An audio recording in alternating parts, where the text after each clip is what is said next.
아침을 여는 묵상의 자리에 올라오신 여러분을 주님 이름으로 환영하고 축복합니다.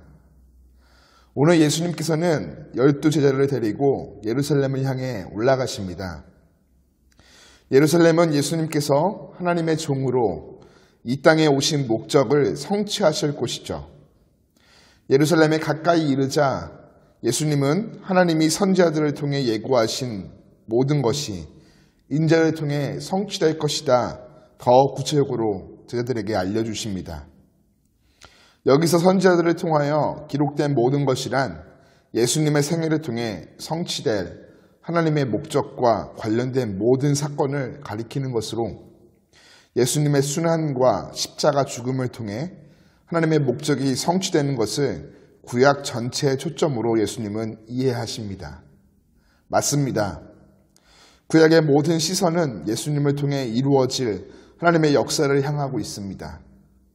실제로 십자가에서 죽으시고 3일 만에 부활하신 예수님은 제자들에게 당신의 죽음과 부활을 모세의 율법과 선지자의 글에 그리고 시편에 나를 가리켜 기록된 모든 것이 성취된 사건이다 설명하여 주시죠. 하나님이 선지자들을 통해 예고하신 모든 것을 성취하시기 위해 구체적으로 예수님은 이방인들에게 넘겨져 조롱당하고 능욕당하며 침뱉음을 당하실 것입니다.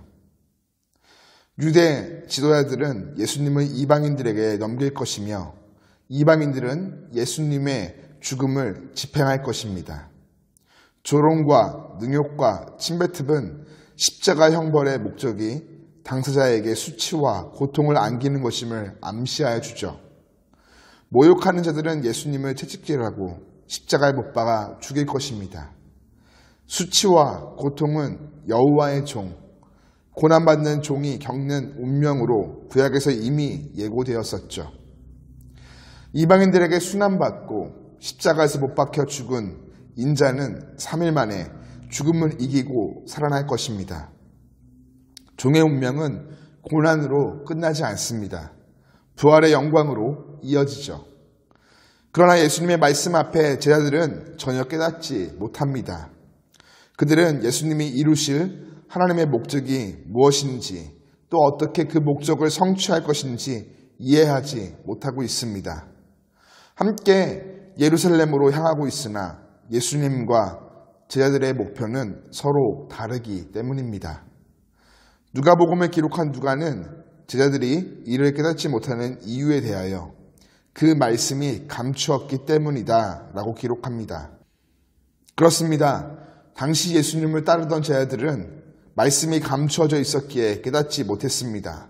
그러나 오늘 이 시대에 또 다른 제자들인 우리는 이 모든 말씀을 깨닫습니다. 감추인 말씀이 골고다 십자가 위에서 드러났고 빈 무덤을 통해 확증되었습니다.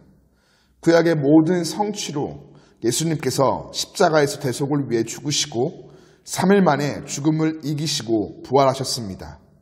진실로 예수님은 부활하셨습니다.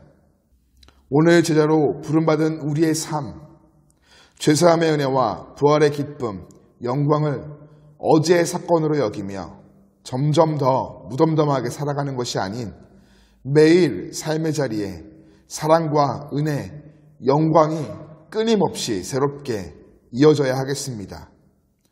십자가의 대속의 사건과 부활의 능력이 오늘 우리 삶의 자리에 기쁨의 찬송이 되며 승리의 길을 걸어가는 원동력 되기를 간절히 축복합니다.